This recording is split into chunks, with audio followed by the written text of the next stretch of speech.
આજે આપણે બનાવીશું પરવળ અને બટેકાનું શાક। તો અહીંયા આપણે સૌથી પહેલાં પરવળ લેવાના। અહીંયા 250 ગ્રામ પરવળ છે। આ 250 ગ્રામ પરવળ હોય એટલે બે વ્યક્તિ આરામથી ખાઈ શકે। હવે પરવળને સુધારીશું। અહીંયા ઓલરેડી મેં પહેલેથી પરવળને સમારી લીધા છે, પરંતુ આપણે અહીંયા મેં તમને બતાવવા માટે પરવળને પહેલાં ડૂબડૂબા પાણીમાં ધોવાના। એ પછી તમારે છાલ ઉતારવી હોય તો ઉતારવાની। બાકી પરવળની છાલમાં પુષ્કળ પ્રમાણમાં મેગ્નેશિયમ હોય છે, પોટેશિયમ હોય છે। છાલ ન ઉતારો તો બેટર છે, બહુ સારું। છાલ ન ઉતારો અને છાલ સાથે બનાવો પરવળનું શાક તો આપણી હેલ્થ માટે ખૂબ સારું હોય છે। જો પરવળની અંદર બીજ હોય તો તમારે એ બીજને કાઢી લેવાના છે, પરંતુ આપણા પરવળ બહુ સરસ છે। અહીંયા સહેજ પણ બીજ નથી કે પછી પીળાશ પડતા પરવળ નથી। તો અહીંયા તમે જોઈ શકો છો, સમારતી વખતે એક પરવળ પીળું હતું, તો એ પાકેલું પરવળ આપણે લેવાનું નથી। તો અહીંયા આપણે પાકેલા પરવળને સ્કીપ કરીશું, એટલે કે સમારવાનું નથી। અને આવી રીતે 4 ભાગ કરવાના, ચેક કરવાનું બીજ નથી। એ પછી આપણે એક પરવળને આવી રીતે નાના નાના પીસીસમાં ડિવાઈડ કરીશું। તો અહીંયા 250 ગ્રામ પરવળ છે તે મેં સમારી લીધા છે। સાથે અહીંયા એક બટેકું લીધું છે, બટેકાને પણ મેં સમારી લીધું। બટેકાને આપણે થોડા મોટા મોટા પીસમાં ડિવાઈડ કરીશું। સુકામાં બટેકું એડ કર્યું કારણ કે જે લોકોને પરવળ નથી ભાવતા એ લોકો જો બટેકા મોટા મોટા હશે તો બટેકા સાઈડમાં કાઢીને પણ ખાઈ શકે છે, એટલા માટે। સાથે મેં એક ડુંગળી અને એક ટામેટાને ચોપરમાં એકદમ ઝીણું ઝીણું ચોપ કરી લીધું છે। આટલી સામગ્રી આપણે પૂર્વ તૈયારી રૂપે કરીશું। હવે આપણે કુકરમાં ફટાફટ બની જતું આ પરવળનું શાક બનાવી લઈએ। પ્રેશર કુકર લીધું છે। પ્રેશર કુકરમાં આપણે તેલ એડ કરીશું।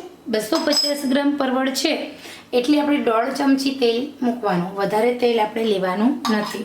તો અહીંયા આપણે 1.5 ચમચી તેલ, 500 ગ્રામ પરવળ હોય તો 3 ચમચી તેલ, 1 કિલો પરવળ છે તો 6 ચમચી તેલ। આવી રીતે કોઈ પણ શાક હોય એ તમારે 250 ગ્રામ કરવું છે, લીલું શાક છે કે પછી બીજું, તો તમારે ફરજિયાત 1.5 ચમચી તેલ લેવાનું। એ તેલ નહીં વધારે લાગે નહીં ઓછું લાગે, તેલનું એ પરફેક્ટ માપ હશે। તેલ ગરમ થશે એટલે આપણે પરવળના ટેસ્ટી શાકનો વઘાર કરીશું। પરવળ ખાવા ખૂબ જ હેલ્ધી છે। પરવળની અંદર પોટેશિયમ છે, મેગ્નેશિયમ છે, જે આપણી હેલ્થ માટે ખૂબ સારા છે। બીજું કે નિયમિત રીતે જે લોકો પરવળનું સેવન કરતા હશે એમને ખ્યાલ હશે કે એમને ક્યારેય સાંધાના દર્દ થતા નથી। તો તેલ ગરમ થાય પછી જ આપણે રાઈ એડ કરીશું। તો હવે ચેક કરીશું કે આપણું તેલ પ્રોપર ગરમ થયું છે કે નહીં। તો અહીંયા એકદમ સરસ તેલ ગરમ થયું છે, બહુ ઓછી।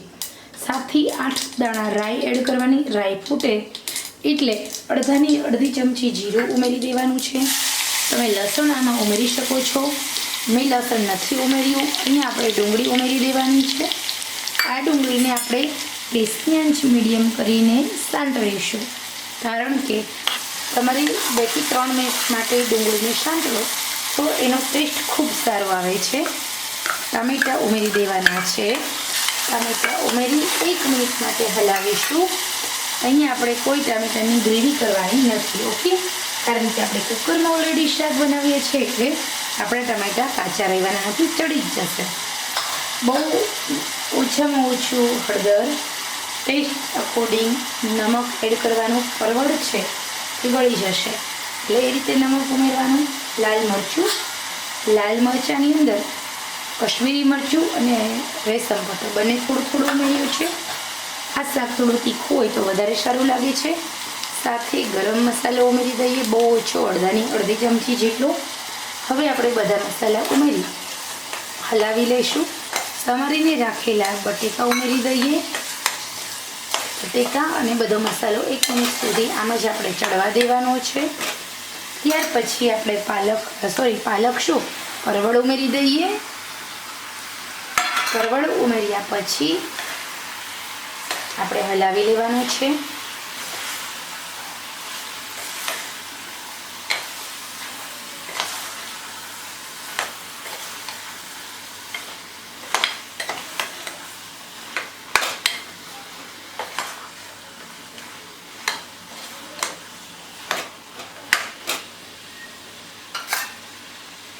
સરસ મજાનું ટેસ્ટી આપણું આ શાક કેટલી વારમાં ચડે છે એ આપણે જોઈએ. પરવળમાં 80% પાણીનો ભાગ હોય છે. આ શાકમાં પાણી બહુ ઓછું ઉમેરવાનું. મેં અહીંયા અડધી વાટકી પાણી ઉમેર્યું છે. લીડ કવર કરી દઉં છું.